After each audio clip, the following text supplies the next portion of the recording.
यह कथा दो बहनों की है, जिसमें एक बहन ने संतोषी माता का व्रत कर संतोषी माता से दूसरी बहन का जीवन मांगा। चलिए शुरू करते हैं इस कथा को। साधना तथा रागिनी दो बहनें थी। साधना रागिनी की बुआ की बेटी थी। साधना के माता पिता बचपन में ही गुजर गए थे, इसलिए वह अपने माता पिता के साथ उनके ही घर में रहती थी। साधना तथा रागिनी सगी बहनें तो नहीं थी, किंतु दोनों में प्यार सगी बहन से भी बढ़कर था। साधना पर उसके मामा मामी तथा रागिनी के बहुत एहसान थे। साधना उनके परिवार के लिए कुछ भी कर सकती थी। साधना ने तो उनके लिए अपनी खुशियां भी न्यौछावर कर दिया। जब दोनों बहनें छोटी से बड़ी हो गई, तब एक दिन ऐसा आया जिसने साधना के जीवन में अंधेरा ला दिया। किसी कारण से साधना के मामा को उनका पुश्तैनी घर गिरवी रखना पड़ा। उनके ऊपर कर्ज का बोझ हो गया था। यह बात जब साधना को पता चली तो वह बहुत दुखी हुई। साधना ने अपना फर्ज समझकर जिनके पास उनका घर गिरवी था उनसे मिलने पहुंची। वो उस शहर के प्रतिष्ठित लोग थे। साधना ने उन्हें अपनी सारी मजबूरी बताई और कुछ समय मांगा। वे लोग साधना की मजबूरी को भली भांति समझ गए। उन्होंने इसका फ़ायदा उठाया। उन्होंने साधना के सामने एक शर्त रखी कि अगर तुम हमारे बेटे से शादी कर लोगी तो हम तुम्हें तुम्हारा घर वापस कर देंगे। उनके बेटे की दिमागी हालत ठीक नहीं थी। साधना मजबूर थी, इसीलिए साधना मान गई। यहाँ साधना ने अपने जीवन की पहली कुर्बानी दी। किंतु कहा जाता है कि भगवान जिनके साथ भी होते हैं उनके साथ कभी गलत नहीं होता। साधना सच्ची थी। कुछ समय बीतने के बाद साधना की बहन की शादी भी साधना के देवर के साथ हो गई। साधना ने अपनी मेहनत और अपने तप से अपने पति को ठीक कर दिया।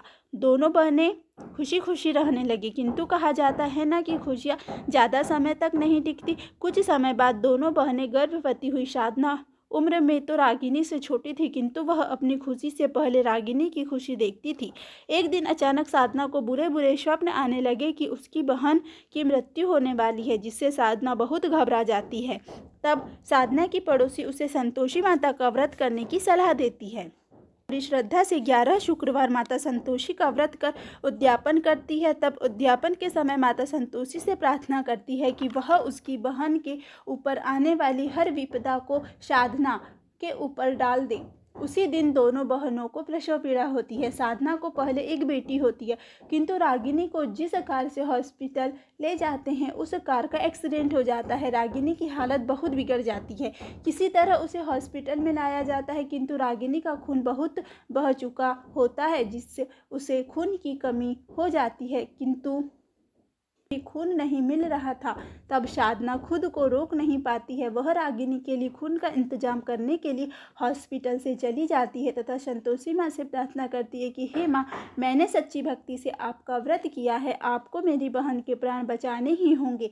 यदि आपको किसी के प्राण लेने ही हैं तो आप मेरे प्राण ले लीजिए। जैसे ही साधना ने यह प्रार्थना की, उसी समय साधना के पास बम ब्लास्ट हो गया और साधना की मृत्यु हो गई और रागिनी के प्राण बच गए। रागिनी ने एक प्यारी सी बेटी को जन्म दिया। इस प्रकार संतोषी माँ ने अपने भक्त की लाज रख ली। यदि यह वीडियो आपको अच्छा लगा हो तो प्लीज़ वीडियो को लाइक तथा चैनल को सब्सक्राइब कीजिए तथा कमेंट में जय संतोषी माँ जरूर लिखें।